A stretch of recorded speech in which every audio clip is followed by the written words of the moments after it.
मैं हूं लुकमान अली और आप देख रहे हैं मेरा यूट्यूब चैनल। उम्मीद करता हूं कि आप सब दोस्त जहां भी होंगे बिल्कुल खैर वाफियत से होंगे। नाज़रीन, आईसीसी टी20 वर्ल्ड कप 2026 का सबसे अहम मरहला शुरू हो गया है। पाकिस्तान का पहला मैच है न्यूजीलैंड के खिलाफ सुपर 8 का, और इस पहले मैच को लेकर पाकिस्तान की हतमी तौर पर फाइनल प्लेइंग 11 जो है, जो जराए से हमारे पास पहुंची है, वो मैं आप तक पहुंचाऊंगा।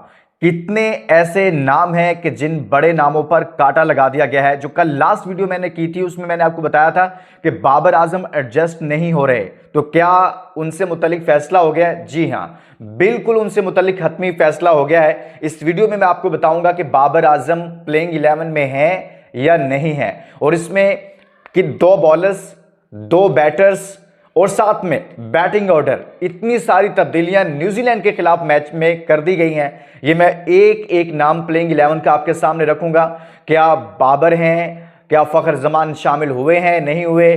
क्या फहीम मौजूद हैं? नसीम शाह हैं? इनको वापस लाया गया नसीम शाह को? ये पूरी स्टोरी है, पूरी खबर है जो मैं आप तक पहुंचाऊंगा और आपने मिस नहीं करना। कल जब मैंने आप सब लोगों से कहा कि बाबर और फखर में से कौन होना चाहिए आपकी राय में, जो मैक्सिमम वोट आया वो फखर जमान के साथ आया। और आज मैं आपके सामने ये रखना चाहता हूं कि आपके ख्याल में साइम अयूब की जगह पर क्या किसी और को ओपनिंग करवानी चाहिए या साइम अयूब को ही होना चाहिए? तो आपने इस पर वोट करना है, साइम अयूब या फिर कोई और जो आप समझते हैं। आप सब ने कमेंट्स में पार्टिसिपेट करना है और इस वीडियो को शेयर कर दीजिएगा।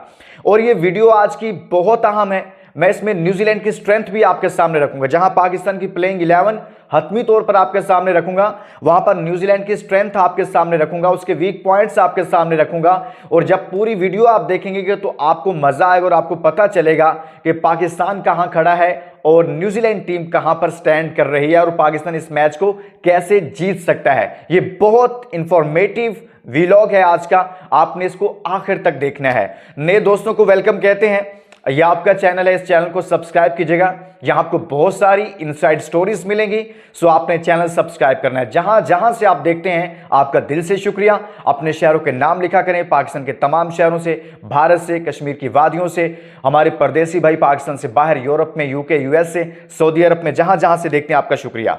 अब देखिए दोस्तों, सबसे पहले मैं आपको बता देता हूं 3 चीजों पर हम बात करेंगे। पाकिस्तान की प्लेइंग 11 आपके सामने रखूंगा, चेंजेस आपके सामने रखूंगा और उसकी जो वजूहात हैं वो आपके सामने रखूंगा, और साथ में फिर न्यूजीलैंड पर बात करेंगे कि उसकी स्ट्रेंथ क्या है। ये वाला सेगमेंट जो है ना, न्यूजीलैंड वाला, ये आपने मिस नहीं करना। ये बहुत इंफॉर्मेटिव है, इसको आप मिस ना कीजिएगा। सबसे पहले कल मैंने आपको बता दिया था कि भाई मसला चल रहा है बाबर आजम को लेकर, कि नंबर 5 पर चले गए हैं, लेकिन अभी तक उनका फैसला नहीं हो पा रहा कि क्या उनको टीम में रखा जाएगा या नहीं। कोच माइक हैसन उनको खिलाना चाहते थे, सिलेक्शन कमेटी उनको ड्रॉप करना चाहती थी, लेकिन बिलाखिर फैसला ये हुआ है कि फखर जमान को शामिल कर लिया गया है। लेकिन आप हैरान होंगे कि बाबर आजम को भी ड्रॉप नहीं किया गया है। बाबर आजम की जगह बाबर आजम को लेकर आगे हैं, बैटिंग नंबर उनका चेंज कर दिया गया है, ऊपर लेकर आए हैं 1 डाउन पोजीशन पर। सलमान आगा नीचे चले गए हैं और साइम अयूब, जिनसे मुतल्लिक ये कहा जा रहा था, हां चेंजेस की गई हैं टीम में, लेकिन फखर जमान आप सोचेंगे किसकी जगह पर आए हैं। ये मैं आपको बता देता हूं, फखर जमान को जो शामिल किया गया है वो शामिल किया गया है ख्वाजा नाफे की जगह पर। इसी तरह से बॉलिंग में भी कुछ चेंजेस की गई हैं, लेकिन सबसे अहम बात यह है, जो लोग ये कह रहे हैं ना, मैं उससे मुतल्लिक आपको बताता हूं कि बॉलिंग में भी क्या चेंजेस की गई हैं और बैटिंग ऑर्डर मजीद क्या चेंज हुआ है। लेकिन एक चीज जो मैं आपके सामने रखना चाहता हूं, ये बहुत इंपॉर्टेंट है। कुछ लोग ये डिबेट चल रही है कि जी बाबर आजम को ऊपर के नंबर पर लेकर आए, जैसा कि अब कर दिया गया है कि उनसे ओपनिंग करवाएं। भाई सबसे पहले ये सोचें कि बाबर आजम नीचे गए क्यों? अपनी गलत परफॉर्मेंस की वजह से वो नीचे गए। 1 डाउन पोजीशन पर उनको लेकर गए, फिर 1 डाउन से फिर और नीचे चले गए।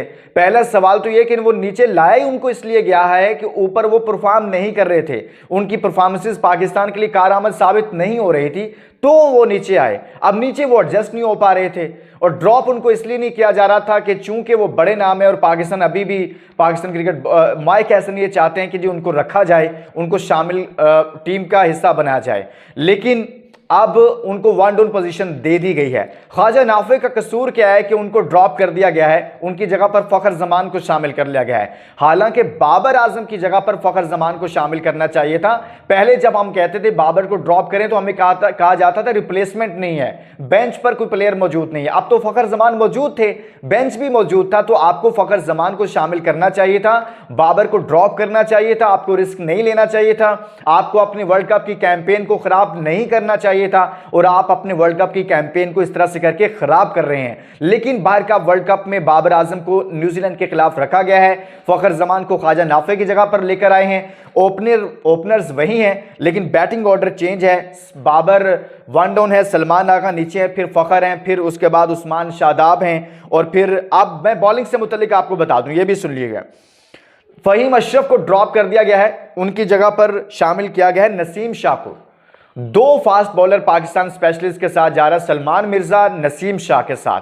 ये बड़ी खबर मैं आपको दे रहा हूं कि नसीम शाह को फहीम अशरफ की जगह पर शामिल किया जा रहा है, और पाकिस्तान ने यह फैसला किया है कि वो दो फास्ट बॉलर्स रखेगा, और जो हमारे बाकी हैं उसमें नवाज भी प्लेइंग 11 का हिस्सा है, शादाब भी हैं, सलमान मिर्जा हैं, और उस्मान तारिक। जो स्पिनर हैं वो साइम है, शादाब है, नवाज है और उस्मान तारिक। ये आपके पास स्पिनर्स हैं, और खुद आगा भी स्पिन बॉलिंग करते हैं। तो लिहाजा फहीम को ड्रॉप करके नसीम को लाया गया। नसीम भी साथ में उतनी बैटिंग कर ही लेते हैं थोड़ी बहुत जितनी राना साहब करते हैं, लेकिन राना साहब ने एक मैच हमें जरूर जितवाया हुआ है। अब बैटिंग ऑर्डर भी चेंज हो गया है, और बाबर आजम भी बच गए हैं, फखर जमान भी आ गए हैं, लेकिन ख्वाजा नाफे जिनको एक ही मैच दिया गया है और एक ही मैच के बाद उनको ड्रॉप कर दिया गया है, मेरे ख्याल में ये गलत हुआ है। बेहतर होता, जैसे मैंने एक्सप्लेन करके रख दिया आपके सामने, कि यार बाबर को ड्रॉप कर देते तो बेहतर होता। उनके फैंस शायद मुझसे भी नाराज हों, लेकिन आपको मैंने बताया कि वो कहीं पर एडजस्ट नहीं हो रहे। लेकिन जो भी हो गया अब हो गया। ये प्लेइंग 11 आपके सामने आ गई, मैंने सारे नाम आपको बता दिया। अब मैं बताने लगा हूं आपको न्यूजीलैंड टीम की स्ट्रेंथ। न्यूजीलैंड एक मैच हारा है इस टूर्नामेंट में, वो भी अफ्रीका से, और हारा कैसे? उस मैच में उन्होंने पहले बैटिंग कर ली। बाकी सब मैचेस में न्यूजीलैंड ने यह प्रेफर किया है टॉस जीतने के बाद कि वो चेस करेंगे। प्रेमदासा में न्यूजीलैंड का पहला मैच है, पाकिस्तान यहां मुसलसल खेल रहा है, और यहां पर जो पहले बैटिंग करता है उसको फायदा होता है। और आपको पता है पाकिस्तान ने इंडिया के खिलाफ ये ब्लंडर किया था, और फिर हम इतने बदतरीन शिकस्त हुई कि हमने पहले बॉलिंग का फैसला कर लिया। तो उसके नतीजा में क्या हुआ कि बाद में बुमराह को स्विंग मिला। तो इनके पास भी जो बॉलर्स हैं ना, फर्गूसन है, जिमीसन, हेनरी, ये बॉल को स्विंग करने की सलाहियत रखते हैं। तो पाकिस्तान ने भी इसीलिए फास्ट बॉलर को ऐड किया है। लेकिन एक चीज जो अहम है वो ये है कि हर टीम ने, जब न्यूजीलैंड चेज के लिए जाता रहा है और दूसरी टीमों से पहले बैटिंग करवाता रहा है ना, इसमें हर टीम ने न्यूजीलैंड के खिलाफ 160-70 रन से 175 रन किए हैं। तो इसका मतलब है बहुत आउटस्टैंडिंग बॉलिंग भी नहीं है, आप इनके खिलाफ इतने रन्स कर सकते हैं। लेकिन वो चूंकि इंडिया में खेल रहे थे, यहां प्रेमदासा में उनका पहला मैच है, और पाकिस्तान इन कंडीशन से वाकिफ है, और अभी भी पाकिस्तान को समझ में ना आए कि हमने यहां पर कैसे खेलना है, क्या करना है। तो मेरे ख्याल में इससे बदतरीन कोई चीज हो नहीं सकती। और एक अहम चीज जो मैं आपके सामने रखना चाहता हूं, मैंने हेड टू हेड भी आपको बता दूं। हेड टू हेड में सर हम आपके सामने रख देते हैं। 49 मैचेस हुए, दोनों में 24 पाकिस्तान ने जीते हैं, 23 न्यूजीलैंड ने, बराबर है, कोई मसला नहीं है। यानी कि अच्छा तगड़ा मुकाबला होता है जब भी इनका आमना सामना होता है। अब उनके बैटिंग भी आपको बता दूं, बैटिंग में उनके फिलिप्स को देखें, 185 का स्ट्राइक रेट है। इसी तरह से फिन एलन है, फिर उनके रविंद्रा हैं, फिर बाकी प्लेयर्स हैं, सबके सब उनके 170, 175, 165 प्लस के स्ट्राइक रेट है उनके बैटर्स के। तो ये चीज आपने सामने रखनी है कि उनकी बैटिंग बहुत स्ट्रॉन्ग है और हमारे से बहुत आउटस्टैंडिंग है। हमारे बाबर आजम साहब की जो इस टूर्नामेंट वर्ल्ड कप की बात कर रहा हूं, 102 का स्ट्राइक रेट है, और इस वक्त वो सबसे ज्यादा कम स्ट्राइक रेट वाले बैट्समैन बने हुए हैं इस टूर्नामेंट में। तो आपको ये देखना, इसीलिए मैं कह रहा हूं कि अगर ना तो बाबर आजम से ज्यादती करें, ना वर्ल्ड कप से ज्यादती करें, ना अपनी कैंपेन और ना पाकिस्तान के साथ ज्यादती करें, बेहतर होता कि ख्वाजा नाफे भी टीम में होते और आप बाबर की जगह पर फखर जमान को शामिल कर लेते तो बेहतर होता। लेकिन यहां पर ब्लंडर ये कर दिया गया है कि बाबर आजम को रखा गया है, ख्वाजा नाफे को ड्रॉप करके फखर जमान को शामिल कर लिया गया है। मैं ये समझता हूं फखर का होना जरूरी था, बट बाबर की जगह पर होना जरूरी था।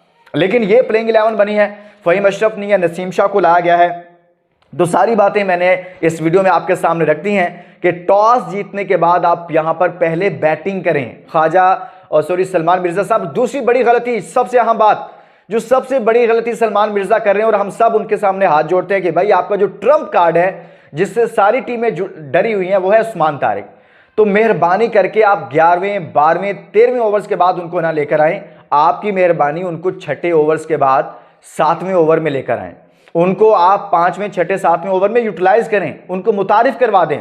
वहां पर अगर वो आपको विकेटें निकाल कर दे देते हैं, किसी भी टीम का टॉप ऑर्डर उड़ा देते हैं, किसी भी टीम का मिडिल ऑर्डर वो फारिग कर देते हैं, आपको 2-3 विकेटें उस वक्त निकाल कर दे देते हैं जब मैच अभी 6ठे 7वें 8वें ओवर में चल रहा होगा, तो वहां पर अगर उस्मान तारिक 2 से 3 विकेटें ले जाएगा तो मेरे ख्याल में जो बाद वाले बॉलर्स, आपके कमजोर बॉलर्स भी होंगे, वो भी अच्छा परफॉर्म कर जाएंगे। आप उनका टॉप ऑर्डर उड़ा चुके होंगे, अगली टीम प्रेशर में आ चुकी होगी, तो उस्मान तारिक की यूटिलाइजेशन जो है वो बड़ा इन्हिसार करती है। तो भाई आपको उनको ऊपर उनके ओवर्स करवाने हैं, तो आपने उनको बचा के नहीं रखना। मेहरबानी करें आप उस सलमान मिर्जा साहब। ये बात रमीज राजा कर रहे हैं, ये बात वसीम अकरम कर रहे हैं, ये बात क्रिकेट एक्सपर्ट्स भी कर रहे हैं, और हम भी अपने प्लेटफॉर्म से यही बात बार बार रो रहे हैं कि मिर्जा साहब उस्मान तारिक से आप शुरू के ओवर्स करवाएं, आगाज करवाएं मिर्जा से, नसीम से, और साथ में उस्मान तारिक को यूटिलाइज करना शुरू कर दे ताकि आपको विकेट निकाल कर दे दे।